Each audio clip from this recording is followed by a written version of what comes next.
She didn't yell, she didn't scream, she didn't have to.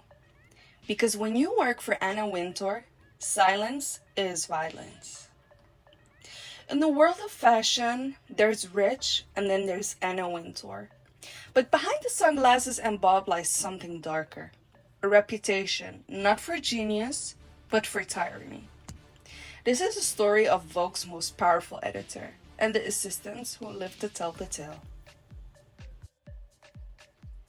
Before Vogue, before the Met Gala, before the Devil Wears Prada whispers, Anna Wintour was already being groomed for power.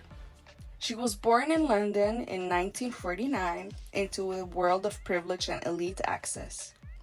Her father, Charles Wintour, was the editor of the Evening Standard, one of Britain's most influential newspapers.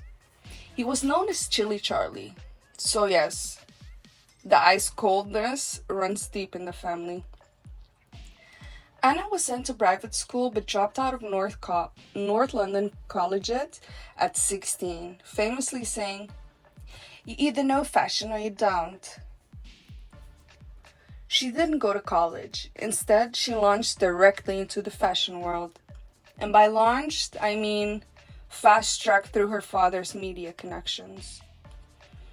While most teens were figuring themselves out, Anna was already landing gigs at Harper's and Queen's and Harper's Bazaar. Her aesthetic? Bold, blunt, and icy from day one. She was known to ignore co-workers she considered beneath her. Her signature look? The bob, the glasses, and cigarettes. She was locked in by her early 20s. Her vibe? Intimidating, even then.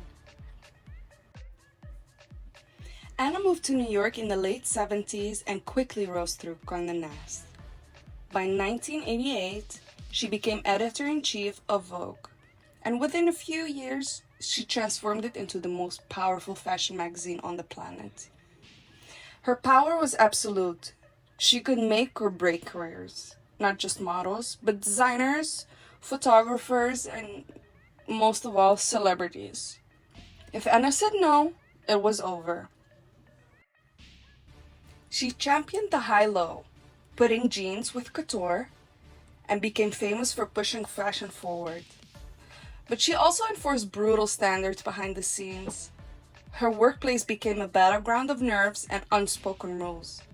That's where the assistant horror story begins. Working for Anna wasn't a job. It was penance. Former assistants describe it as trauma bonding in designer heels. They were expected to be mind readers. There were no clear instructions, just expectations. You didn't ask Anna what she wanted, you guessed. And if you guessed wrong, you were out. Coffee orders were legendary. Get it wrong, even once, and you could be blacklisted for life. Some assistants were fired for sending emails too slowly. Others say they were reprimanded for speaking directly to her. Eye contact was often off limits. Her office had a door that slammed automatically, symbolic of the icy barrier between her and the mere mortals working beneath her. One assistant said they had to carry her stilettos in her own bag, ready to switch them at moment's notice. Another said they cried in the bathroom daily, terrified of being let go at any second. And all that for what? The pay? It was reportedly $25,000 a year for 60 to 80 work weeks. 60 hours work weeks. No overtime, no boundaries, and certainly no therapy. Could you imagine doing all that work for $25,000? I mean, I think you get paid more when you work at McDonald's for 40 hours a week, you know? Lauren Weisberger's The Devil Wears Prada was more than just a novel. It was a memoir in disguise.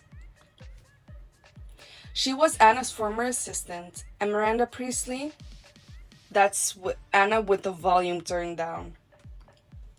Depending on who you ask. Anna's reaction? Ice cold. She never addressed the book publicly, but let it be known internally that it was fiction. She did, however, show up to the Devil Wears Prada premiere, dressed head to toe in Prada. Iconic, though. Meryl Streep famously studied Anna to prepare for the role. The hushed tone, the piercing silences, all modeled after the real queen of Condé Nast. But according to insiders, reality was worse than fiction. The movie had jokes. The real Vogue office didn't. You want the real tea? Outside of The Devil Wears Prada? Let's talk. Andre Leon Talley's memoir, Vogue's former editor-at-large, accused Anna of using him as the token black voice and discarded him when he was no longer useful. He called her not capable of human kindness. Their friendship ended coldly, a power move he never recovered from. The 2020 diversity backlash. After George Floyd's murder, Anna issued an apology for Vogue's lack of inclusivity, but critics said it was a little too late. Former employees called it performative, and staff began leaking stories about years of microaggression and gatekeeping. The Met Gala cult. Anna controls every aspect of the Met Gala, down to the food. No garlic, no onion, and I think no cilantro even. She also controls the seating chart. No feuds allowed. Celebs like Tim Gunn and Rachel Zoe were banned for crossing her. Being blacklisted from the Met Gala is basically a career death sentence. Yikes. Nepotism baby status.